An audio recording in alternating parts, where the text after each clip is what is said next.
The reset button on your Bosch tankless water heater is a crucial component for clearing error codes and restoring normal operation when issues occur. The location of the reset button varies significantly depending on your specific Bosch model. There are three main types of reset configurations you should know about. For systems with a touch control interface, the on-off button typically serves as the reset function. You'll need to hold this button for more than 3 seconds to perform a reset. Therm series models feature a dedicated reset button located on the front panel. This button is clearly labeled and easy to identify on the unit's control interface. Some models also feature thermal cutouts with red reset buttons located on top of each heating module.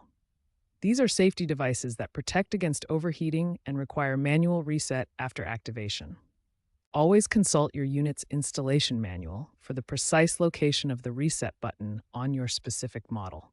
The manual will provide detailed diagrams and model-specific instructions for your particular Bosch tankless water heater. Understanding why your unit might need a reset is important. The reset function helps resolve issues caused by temporary glitches or error states detected by the unit's self-diagnostic electronics.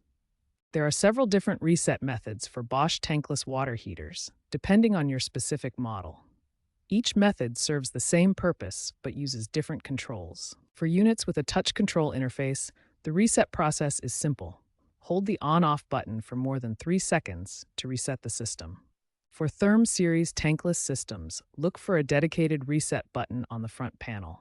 Simply press this reset button to restart the system. The most universal reset method works for all models. Unplug the system from the power outlet, wait 2 to 3 minutes, then plug it back in. This allows the system to fully power down and restart. Some units have thermal cutouts with individual reset buttons. First, turn off the power and remove the cover. Locate the thermal cutouts and push the red reset button in the center of each cutout. Safety is paramount when working with tankless water heaters. Always disconnect the power supply before performing any maintenance or troubleshooting steps. If problems persist after trying these reset procedures, it's essential to consult a qualified technician. Professional service is recommended for complex issues like gas leaks or internal component failures.